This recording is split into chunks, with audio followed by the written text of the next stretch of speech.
Today I want to talk about color, and in particular I want to talk about, well, a few things that kind of get me all worked up when I'm looking at watercolor art. And one of those, and mostly it's just how we use color. I got a lot of flack in one of my previous videos talking about things not to do in watercolor when I said something about not working with pure saturated green. And what I was referring to is this shade right here. Phthalo green, or this actually is called Windsor green. I don't own phthalo green right now. And it's a really brilliant color that I find I don't see a lot of in nature. And it looks more saturated on the paper than it's looking through my video screen here. So hopefully you guys can see just how bright that is. And it's a beautiful pure green. But I guess what I was really referring to in the video is I think artists are missing out when you're not mixing your colors and working with the huge variety of colors you can get in watercolor painting. There's so much you can do. You can take that Windsor green, you can add a little red to it to get a duller green. It's a little darker, it's still bright, but it's a little more muted. You can take that same Windsor green, and I should clean my brush, and mix it with yellow. I've got a lot of, to get a really brilliant, oh wow, that's just to put your eye out, light green. And those are just two variations that you get just by mixing that Windsor green with other colors. And artists, watercolor painters who are hesitant to mix colors are really missing out on the huge variety of techniques and looks that are available. The other thing you see here on my paper, I've got this square of black, and that's actually not even watercolor paint because I don't own black watercolor paint. And I'm not the only watercolor artist you're going to hear say try not to use black watercolor paint, because again, this black is a dead color. It just kind of sucks all the light out of the room, really, and it's boring. When I am mixing dark colors, and I'm going to use my Windsor green again, I make my own blacks by using what I have in my palette already. So let's take Windsor green and cadmium red, and that's a little bit stronger on the green side, so I add a little more red to it, and it's a little bit warmer then, and suddenly I'm getting a dark that's got depth to it. It really looks not nearly so flat as, and it's still very green, it's not nearly so flat as using a pure black straight from the tube. The other thing that it's doing that's really fascinating is this particular color is separating as it sits here on the page, and it's going to do that a little bit more even while it's drying. Zoom in so you can see that. And hopefully you can see the red. It's kind of floating in there. And that's one of the particular properties of watercolor that you can really have a lot of fun with once you start to get to know your palette. And that was another thing I wanted to talk about. Let's see if I've got a color here to demonstrate it. Certain colors, and I don't have a lot of them in my, I'm trying out some new colors in my palette, so I can't always predict what they're going to do. This is a Verditer Blue from Daniel Smith. And what I can do with that color, I'm going to drop in some alizarin crimson. And I do a lot of my color mixing right on my paper, as it's wet already, so you know the colors are going to blend. You can add a little extra water in and give those colors a place to travel. Drop some more of that same blue in, and so that's kind of neat. Now I'm going to mix a little puddle of Verditer Blue and alizarin on my palette and paint that in beside, and we'll see what we get. Another nice purple. Kind of a smoky plum color or something. And I'm going to give those a chance to dry. And some colors have a lot of mineral in them. I think that's what it is anyhow, that that makes this effect, but they'll actually start to separate and granulate and create a little bit of texture as they dry. And it's really fascinating to see that happen. And Daniel Smith paints in particular have this quality that of granulation. They've actually, the company themselves, they really like to push the envelope with that. This color is Rose of Ultramarine, I think it's called. I'm gonna have to look that up. And it's a new one that I just purchased, and it's an amazing color because it also does that separation thing, just the color itself straight from the tube. And I used to always get those effects by mixing two colors, but actually with Daniel Smith colors, some of them are that kind of granulating, separating color where they will start to separate and you'll get some variety in your color straight from the tube. And so if you're looking for a really smooth, flat finish in your colors, you might want to avoid the granulating pigments. And it will take trial and error for you. I'm not going to spell out which colors you should use and which ones you shouldn't.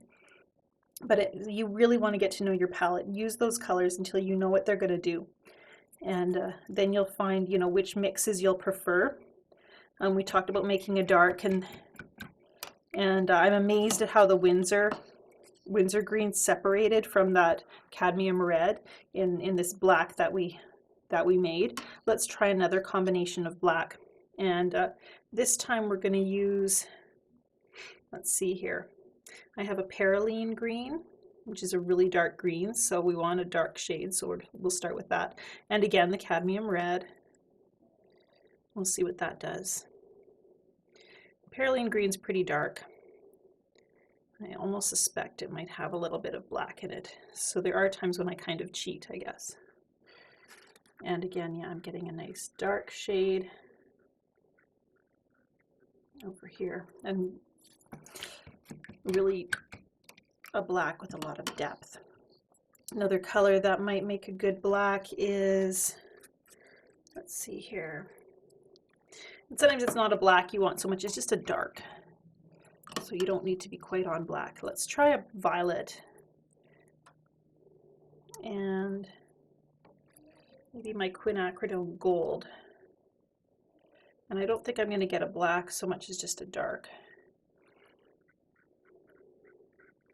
And that one has really a browner feel to it,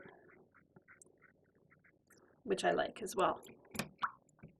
Just another vivid dark that you can have as part of your arsenal. One color that I will use in place of black often is Payne's Gray. Payne's Gray I know does have black in it. It's a really dark blue. And if you want to go even darker with it, again, go back to that cadmium red. I'm just going to drop it right on, because cadmium red's quite orange. Generally, when you're working on getting darks, you want to work with complementary colors. Complementary colors as in blue and orange, yellow and purple, red and green. These colors, when mixed, and you can do it right on the paper just for fun, you'll get a black or a gray or a neutral. Sometimes it's more of a brown. That is a cadmium orange and the verditer blue. One of my very favorite grays to make is mixing cobalt blue and burnt umber. And it depends on your brand of burnt umber, because some I've had have been quite orange. I want one that's a little bit more brown, but burnt umber does have orange in it, so I think that's why it makes such a nice gray. And that's a gray that's a little more on the blue side. Add a little more burnt umber to get a gray that's a little more brown. And so you can see by mixing cobalt blue and burnt umber, you get some beautiful neutral grays. And another color that's really a favorite of mine right now is just adding a hint of that violet to a yellow. I often do quinacridone gold, and it makes kind of a beigey color that I think, or a taupe, I don't know, I think is quite an interesting shade of beige or brown. So let's take a look at what we've got here as things start to dry on my paper. Just grab a bit of the edge in case I have to move things around.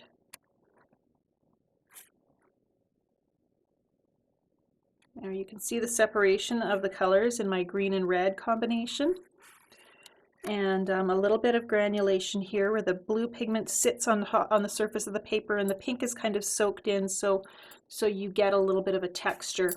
And then that rose of ultramarine, which really separates. There's a blue in there, there's the pink, and then there's almost this vibrant magenta color. And I'm looking at darks.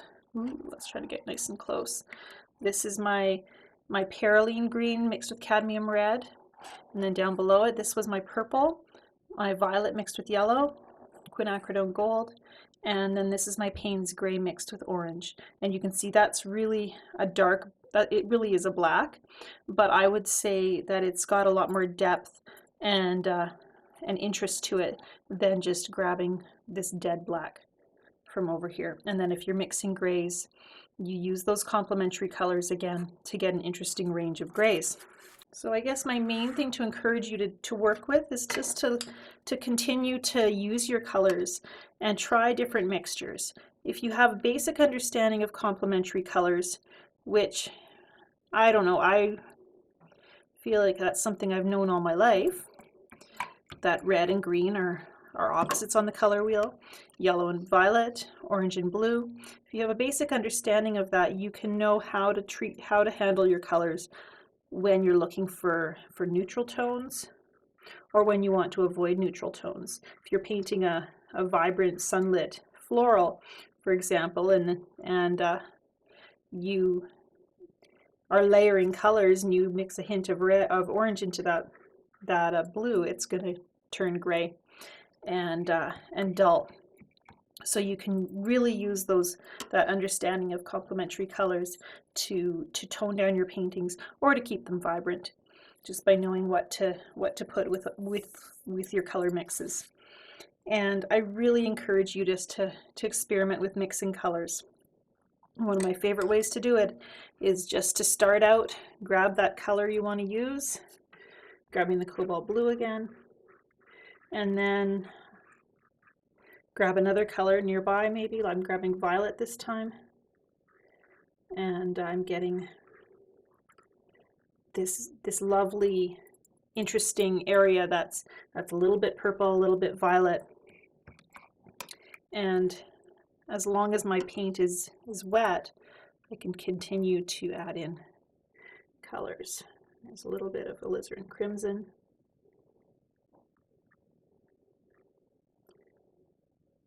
And I might want to go a little bluer. And you notice I'm not rubbing the paint together to get it to mix. I keep everything quite moist so that it mixes on its own. I don't want it to look scrubbed. So I keep a very light touch. And then of course, anytime you just add clear water, you're going to get things moving on your paper. And suddenly I have a really interesting area. It reads blue. It reads, you can see the purple kind of reads as a shadowed area, so it gives you information about the light sources. And it's just much more interesting than just a solid color, flat blue layer. And it does draw your eye to that area of the painting. So have fun with color mixing and see what mixes become your favorites.